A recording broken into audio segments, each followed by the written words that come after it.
안녕하세요. 오늘 여러분과 함께 AI 시대의 생존 키워드로 떠오른 리스킬링에 대해 좀 깊이 파헤쳐 보려고 합니다. 네, 안녕하세요. 마이크로소프트, 링크드인, IBM부터 시작해서 한국은행, 고용정보원 보고서, 그리고 AI 시대의 리스킬링으로 생존을 넘어 성장이라는 그 분석 자료까지 정말 다양한 자료들을 보내주셨어요. 맞습니다. 이 자료들을 쭉 보면서 AI가 우리 일하는 방식을 아예 근본적으로 어떻게 바꾸고 있는지, 그리고 이런 변화 속에서 리스킬링, 이게 개인과 조직에게 어떤 진짜 실질적인 의미가 있는 건지 함께 좀 탐색해 보려 합니다. 네, 좋습니다. 그냥 단순히 세계술 배우지 뭐 이런 차원 이상의 의미를 찾아보는 그런 시간이 될 것 같아요. 네, 보내주신 자료들을 보니까요. AI가 정말 우리 업무 깊숙이 들어와 있다는 걸 좀 실감하게 되더라고요.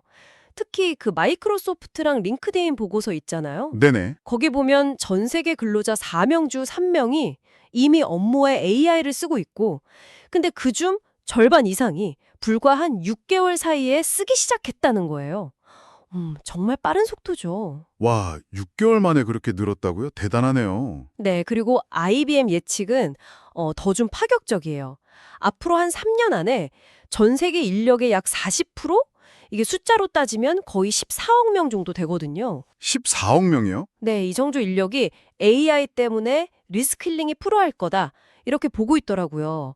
이건 뭐 정말 거대한 변화의 시작이라고 봐야겠죠? 와, 14억 명. 정말 상상하기 어려운 숫자인데요.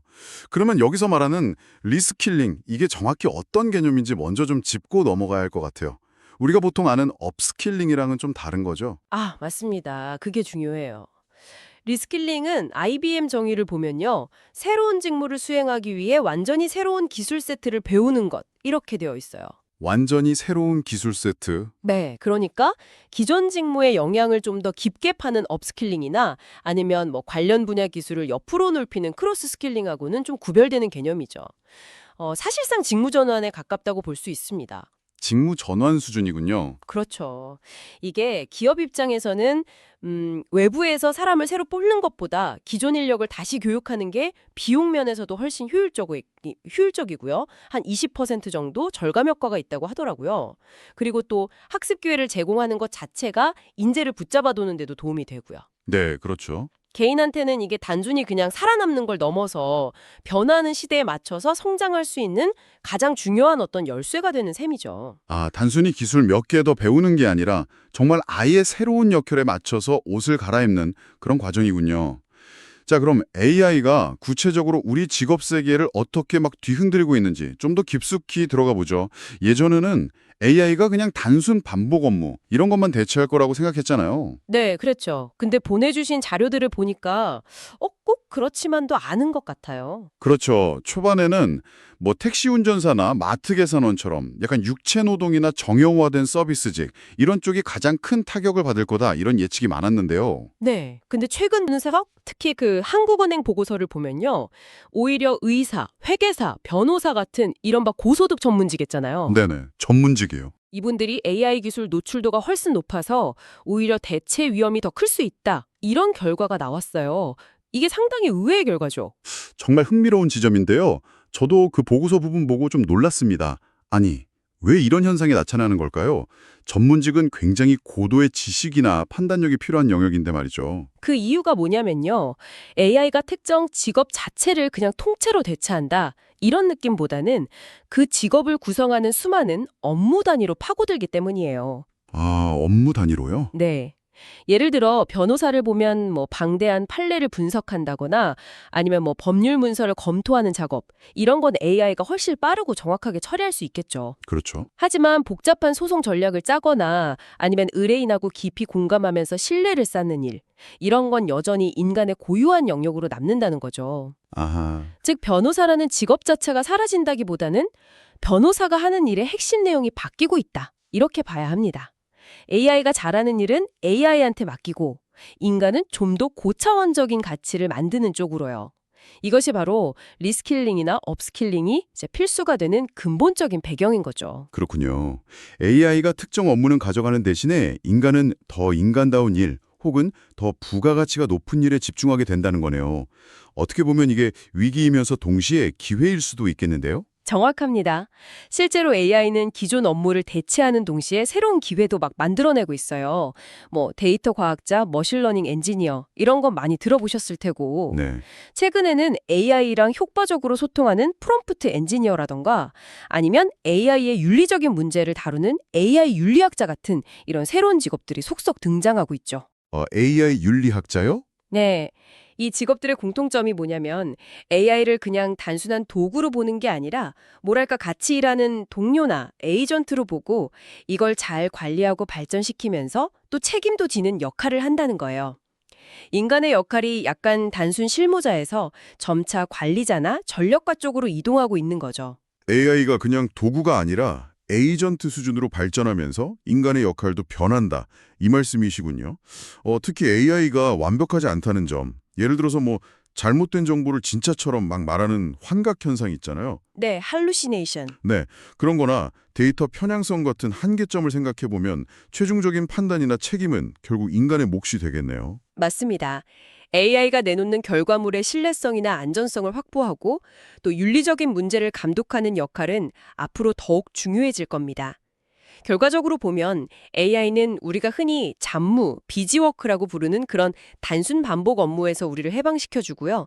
인간이 좀 더 고차원적인 문제 해결이나 창의적인 기획, 아니면 전략적인 사고, 그리고 또 동료나 고객과의 관계 구축 같은 일에 집중할 수 있도록 돕는 아주 강력한 조력자가 될 수 있다는 거죠. 네네. 실제로 자료에 따르면 AI를 활용하는 기업의 93%가 직원들이 더 높은 수준의 책임감을 갖고 전략적인 업무에 집중하게 되었다. 이렇게 답했다고 해요. 와, 93%요. 보내주신 자료들 속에 여러 직업군들, 뭐 회계사, 마케터, 디자이너, HR 전문가 이런 분들 사례를 봐도 좀 비슷한 흐름이 보이더라고요.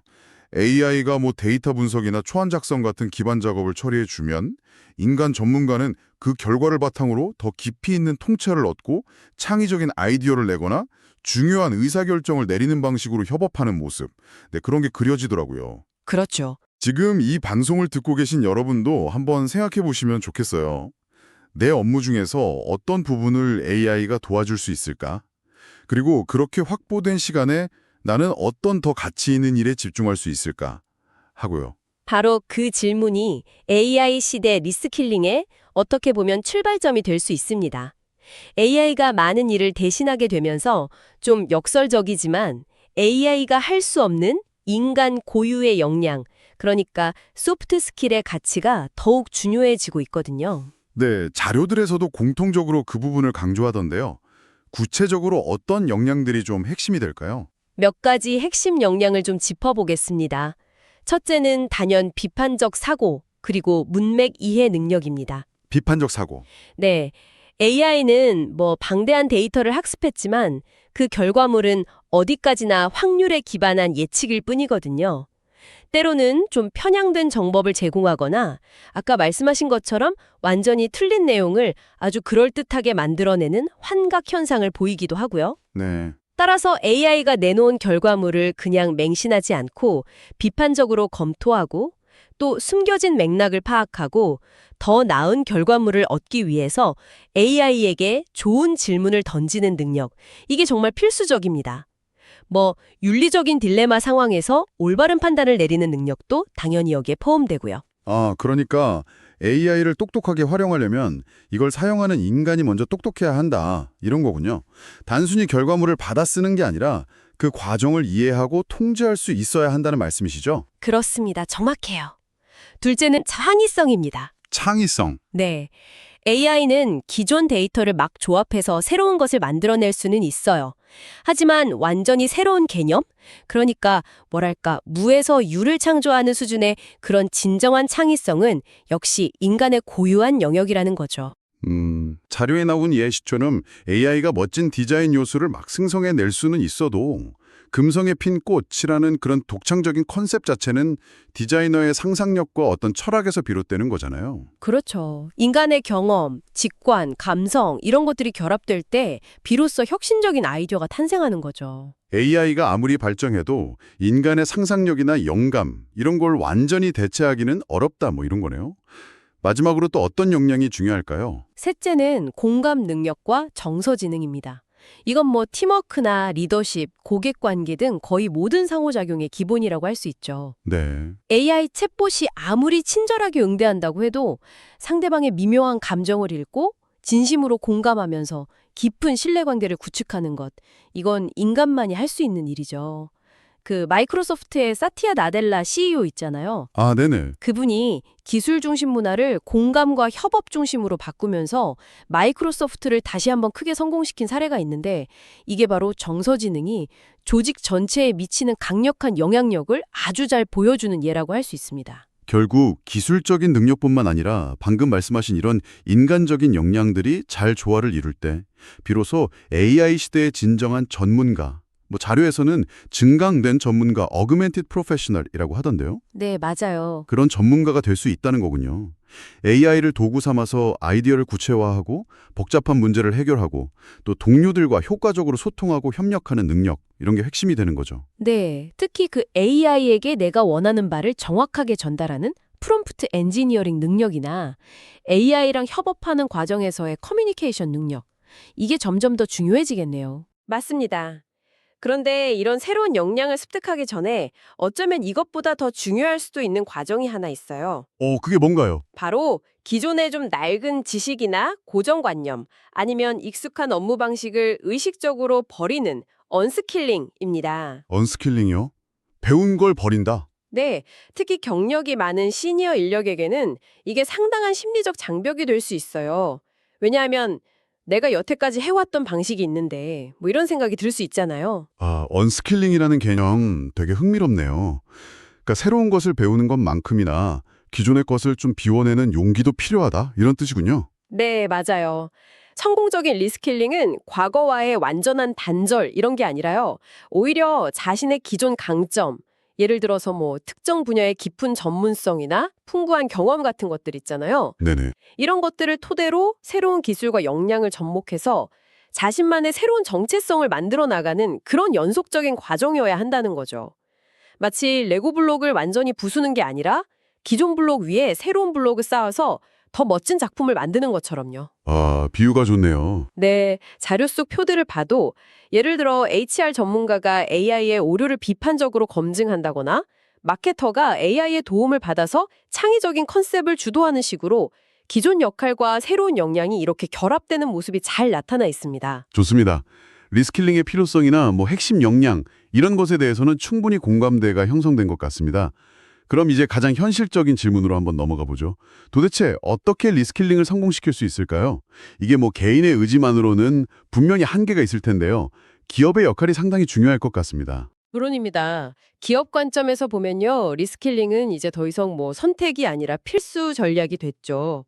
앞서 잠깐 언급했지만 신규 채용하는 것보다 비용 절감 효과도 크고요. 한 20% 정도? 또 직원들에게 성장 기회를 제공함으로써 핵심 인재를 유지하는 데도 아주 결정적인 역할을 합니다. 직원 유지율이 94%까지 향상된다는 자료도 있더라고요. 94%요? 와, 엄청나네요. 네. 성공적인 기업 리스킬링 프로그램을 위한 핵심 요소를 좀 살펴보면 첫째는 명확한 전략적 목표 설정이 필요합니다. 그냥 단순히 유행을 따라가는 게 아니라 우리 회사가 AI 도입을 통해서 어떤 경영 성과를 달성하고 싶은지, 그래서 구체적으로 어떤 역량이 필요한지를 먼저 정의해야 한다는 거죠. 그렇죠. 목표가 분명해야 방향도 제대로 잡히겠죠. 또 어떤 점이 중요할까요? 둘째는 인간 중심의 학습 설계입니다. 특히 아까 언스킬링 과정에서 말씀드렸던 그 심리적 장벽, 이걸 좀 고려해야 해요. 일방적으로 지식만 전달하는 게 아니라 직원들의 어떤 두려움이나 불안감을 이해하고 공감해주면서 학습 과정 자체를 좀 긍정적인 경험으로 만들어주는 게 중요합니다. 네. 셋째는 실무 연계 학습 환경을 제공하는 겁니다. 그냥 이론 교육에만 그치지 않고 실제 업무랑 관련된 프로젝트를 직접 수행하면서 배운 걸 바로 적용해보고 또 동료나 멘토로부터 피드백을 받는 경험, 이런 게 학습 효과를 극대화하거든요. 아, 이론과 실습 그리고 심리적인 지원까지 이 3박자가 딱 맞아야 한다는 거군요. 혹시 이런 원칙들이 잘 적용된 실제 기업 사례도 자료에 있었나요? 네, 대표적인 글로벌 사례로는 AT&T가 있습니다. 통신 산업이 워낙 급격하게 변하니까 이 기술 격차 문제를 정면으로 마주하고 무려 1조 2천억 원이라는 정말 막대한 예산을 투자했어요. 1조 2천억 원이요? 네, 그래서 직원 절반에 달하는 10만 명 이상에게 맞춤형 미래기술 교육 로드맵을 제공하고 성공적으로 조직 전환을 이뤄냈다고 합니다. 와, 1조 2천억 원. 정말 엄청난 투자네요. 그만큼 절박했다는 어떤 방증이겠죠. 혹시 국내 사례는 없었나요? 국내에서는 LG전자 사례가 좀 인상적이었습니다. 전통적인 하드웨어 중심 기업이었잖아요. 네, 그렇죠. 그런데 미래 경쟁력 확보를 위해서 과감하게 SW 역량 강화에 나섰죠. 특히 하드웨어 엔지니어 같은 BSW 직군 인력을 SW 개발자로 전환시키는 내부 리스킬링 프로그램을 성공적으로 운영해서 약 200명 이상을 재배치했다고 해요. 오, 하드웨어 엔지니어를 SW 개발자로요. 대단하네요. 네. 이런 성공 사례 뒤에는 앨리스 같은 AI 기반의 맞춤형 학습 플랫폼의 역할도 컸다고 하는데요. 이게 개인별 수준이나 속도에 맞춰서 학습 컨텐츠를 제공하고 또 실습 환경을 지원하는 기술이 리스킬링의 효과를 높이는 데 크게 기여하고 있다는 걸 보여주는 사례죠. 네, 기업의 의지와 투자가 정말 개인의 성장을 이끄는 좋은 예시네요. 자, 그럼 이제 시선을 개인에게 한번 돌려보죠. 막상 리스킬링을 시작하려고 하면 여러 가지 좀 현실적인 어려움에 부딪힐 것 같습니다. 자료에서도 심리적, 시간적, 재정적 장벽 이런 걸 언급하고 있던데요. 네, 맞아요. 먼저 그 심리적 장벽. 그러니까 내가 과연 이걸 해낼 수 있을까 하는 두려움이나 아니면 새로운 것을 배우는 것에 대한 막연한 거부감 혹은 기존 방식에 대한 관성 이런 걸 극복하는 게 중요합니다. 그렇죠. 이걸 위해서는 처음부터 너무 큰 목표를 세우기보다는 좀 작게 시작해서 성공 경험을 차곡차곡 쌓아나가는 게 도움이 됩니다. 자료에 나온 조언처럼 미래에 대한 막연한 불안감 대신에 지금 당장 할 수 있는 작은 실천에 집중하는 태도, 스스로에게 작은 보상을 해주는 것, 그리고 달성 가능한 단기 목표를 설정하는 전략, 이런 게 효과적일 수 있습니다. 맞아요. 완벽하게 준비될 때까지 기다리기보다는 일단 뭐라도 시작해보는 게 중요할 것 같네요. 근데 시간 부족 문제도 정말 만만치 않을 텐데요. 그렇죠. 시간적 장벽. 이건 특히 직장인들에게 정말 큰 문제입니다. 야근도 잦고 처리해야 할 업무는 산더미인데 따로 공부할 시간을 내기가 정말 어렵죠. 네. 가장 이상적인 거는 회사 차원에서 업무 시간 중 일부를 학습 시간, 그러니까 러닝 타임으로 보장해 주는 거겠죠.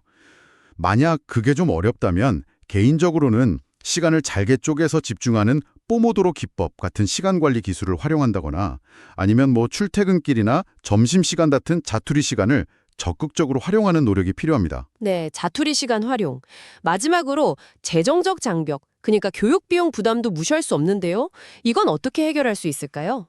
다행히 이 부분은 정부 지원 제도나 기업의 지원 프로그램을 잘 활용하면 상당 부분 해소할 수 있습니다. 잠시 후에 좀 더 자세히 살펴보겠지만 개인이 활용할 수 있는 지원책들이 생각보다 다양하게 마련되어 있거든요. 네, 그 부분은 뒤에서 더 자세히 다루기로 하고요. 자료에 소개된 그 비전 공자나 시니어들의 리스킬링 성공 사례들이 참 인상 깊었습니다. 35세 문과 출신 워킹맘이 정말 치열한 노력 끝에 백엔드 개발자로 커리어를 전환한 이야기나 네, 저도 봤어요. 50대 퇴직자가 기존 회계 경력을 살려서 재취업 교육을 받고 새로운 일자리를 찾은 사례, 또 행정 전문가가 데이터 분석이랑 마케팅을 배워서 관광 마케터로 변신한 사례, 이런 것들이 있었죠. 이분들의 공통점을 보니까 완전히 새로운 분야로 그냥 뛰어든 게 아니라 자신의 기존 강점이나 경험을 새로운 기술과 잘 연결했다는 점인 것 같아요. 정확하게 보셨습니다. 그게 바로 성공적인 리스킬링의 핵심 전략 중 하나입니다. 그리고 또 하나 중요한 공통점이 있는데요. 바로 자기주도성입니다. 자기주도성. 네, 이분들은 단순히 새로운 직업을 얻는 결과에만 집중한 게 아니라 배우는 과정 자체에서 어떤 즐거움을 찾고 또 동료들과 협력하면서 함께 성장하는 경험을 소중히 여기고 어려운 순간에도 포기하지 않고 꾸준히 나아가는 그런 끈기를 보여주었습니다. 이것은 리스킬링이 단순한 기술 습득을 넘어서 변화 속에서 자신의 정체성을 다시 만들고 삶의 의미를 찾아가는 아주 깊이 있는 성장의 여정이 될 수 있다는 걸 보여주는 거죠. 듣고 보니 리스킬링이라는 여정이 개인에게 정말 큰 변화와 성장의 기회가 될 수 있겠네요. 다행인 점은 이 여정을 혼자서만 헤쳐나가야 하는 건 아니라는 거죠. 앞서 잠깐 언급했지만 활용할 수 있는 지원 시스템들이 꽤 잘 갖춰져 있는 것 같습니다. 네, 맞습니다. 여러분이 공유해주신 자료에도 아주 잘 정리가 되어 있는데요. 먼저 정부 지원 프로그램부터 좀 살펴보겠습니다. 이건 한국 기준입니다. 가장 대표적인 것이 국민 내일 배움 카드예요. 아, 내일 배움 카드. 네, 이건 뭐 실업자, 재직자, 특수고용 형태 근로자, 자영업자 등등 직업훈련을 희망하는 거의 모든 국민이 신청 가능합니다. 1인당 5년간 300만 원에서 최대 500만 원까지 훈련비를 지원받을 수 있고요. 또 특정 요건을 충족하면 월 최대 11만 6천 원의 훈련 장려금까지 받을 수 있어서 학습 기간 동안 생계부담을 좀 덜 수 있습니다. 오, 거의 모든 국민이 대상이고 지원 금액도 상당하네요. 혹시 디지털 기술 분야에 좀 더 특화된 지원도 있다고요? 네, 있습니다. 바로 K-디지털 트레이닝, KDT입니다. 이건 이름 그대로 AI, 빅데이터, 클라우드 같은 디지털 신기술 분야의 핵심 실무 인재를 양성하는 데 초점을 맞춘 프로그램이에요. KDT? 네, 가장 큰 장점은 훈련비가 전액 국비로 지원된다는 점이고요. 여기에 더해서 월 최대 31만 6천 원의 훈련 수당도 추가로 지급됩니다. 특히 기업이 직접 설계한 프로젝트 기반 교육 과정을 통해서 실무 역량을 키울 수 있고 또 비전공자도 참여할 수 있도록 기초 과정부터 체계적으로 운영된다는 특징이 있습니다. 와, 전액 지원의 수당까지. 정말 좋은데요? 정부 지원만 있는 건 아니죠. 요즘 민간 교육 플랫폼들도 굉장히 다양해졌잖아요. 자료에 나온 몇 군데를 좀 예로 들어볼까요? 앞서 LG전자 사례에서 언급됐던 앨리스는 특히 AI 교육의 강점을 가지고 있고 별도의 프로그램 설치 없이 그냥 웹브라우저 상에서 바로 코딩 실습을 할 수 있는 그런 편리한 환경을 제공하는 걸로 알려져 있더라고요. 그렇죠. 패스트 캠퍼스 같은 경우는 현업에서 활동하는 전문가들이 강사로 참여해서 실무 중심의 강의를 제공하는 게 특징이죠. AI나 데이터 분석뿐만 아니라 업무 자동화, 디지털 마케팅 같이 직장인들의 즉각적인 업무 역량 향상에 도움이 되는 다양한 B2B 교육 과정들도 운영하고 있고요. 자료에 따르면 특히 30에서 40대 직장인들의 수요가 높다고 합니다. 네. 코드 스테이치는 비전공자를 위한 SW 부트캠프로 유명한 곳이죠.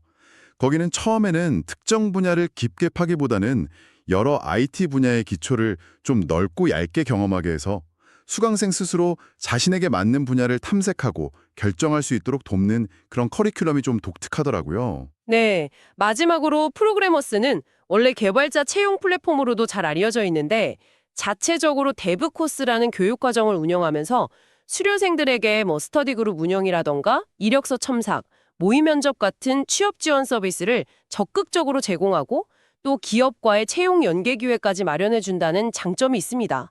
이것도 역시 LG전자의 리스킬링 프로그램에 활용된 바 있고요. 와, 정말 다양한 선택지가 있네요. 결국은 개인의 학습 의지와 노력, 그리고 기업의 적극적인 투자와 지원, 정부의 든든한 정책적 뒷받침, 그리고 방금 말씀하신 이런 민간 교육 플랫폼들의 혁신적인 서비스가 잘 맞물려서 돌아가는 그런 강력한 리스킬링 생태계를 구축하는 것이 관건이겠군요. 정확합니다. 특히 시니어 인력의 리스킬링 같은 경우에는 더욱 이런 생태계적인 접근이 중요해요. 기업이 단순히 교육 기회만 제공하는 걸 넘어서 시니어들의 그 풍부한 경험과 연륜을 살릴 수 있는 새로운 역할을 적극적으로 좀 설계하고 개발해야 합니다. 네. 그리고 정부의 중장년 내일센터와 같은 그런 전문 지원기관과 연계해서 맞춤형 상담과 교육, 재취업 지원까지 원스톱으로 제공될 때 리스킬링의 효과를 극대화하고 성공적인 경력 전환을 이끌어낼 수 있을 것입니다. 자, 오늘 AI 시대의 리스킬링에 대해서 정말 깊이 있게 살펴봤는데요. 이 모든 논의를 종합해보면 어떤 결론에 다다를 수 있을까요? AI 시대의 리스킬링은 단순히 그냥 일자리를 잃을까봐 두려워하는 그런 수동적인 방어 전략이 아니다. 이 점을 좀 강조하고 싶습니다. 오히려 AI라는 강력한 도구를 내 편으로 만들어서 활용함으로써 인간 고유의 잠재력을 극대화하고 새로운 차원의 가치를 창출해내는 아주 능동적이고 창의적인 성장 전략이라는 거죠. 그렇죠. 자료에서도 언급되었듯이 이제는 직무 역량의 유효 기간, 이른바 반감기라고 하잖아요. 그게 5년도 채 되지 않는다고 합니다. 이런 급변하는 환경 속에서 리스킬링은 더 이상 특정 시기에 한 번 하는 이벤트가 아니라 우리 삶 전반에 걸쳐서 계속되어야 하는 평생 학습의 여정으로 받아들여야 할 것 같습니다. 네, 맞습니다. 이 거대한 변화의 파도를 성공적으로 헤쳐나가기 위해서는 개인의 끊임없는 자기주도 학습 의지, 또 기업의 전략적이고 과감한 투자, 그리고 정부의 시의적절하고 효과적인 정책 지원이 아름다운 하모니를 이루는 그런 건강한 리스킬링 생태계 구축이 필수적입니다. AI를 경쟁 상대로만 볼 것이 아니라 우리의 능력을 확장시키고 더 나은 미래를 함께 만들어갈 협력 파트너로 인식하는 그런 전환이 필요합니다. 리스킬링은 바로 그 공존과 협력을 위한 가장 중요하고도 확실한 첫걸음이 될 것입니다. 마지막으로 오늘 나눈 이야기에서 한 걸음 더 나아가서 생각해 볼 만한 질문을 던져보면서 마무리할까 합니다. 오늘 살펴본 자료들은 주로 어떤 새로운 기술이나 역량을 배워야 하는지에 초점을 맞추었잖아요. 네, 그랬죠. 그런데 만약 AI가 더욱 발전한다면 학습이라는 행위 자체의 본질을 어떻게 바꿔놓을 수 있을까요?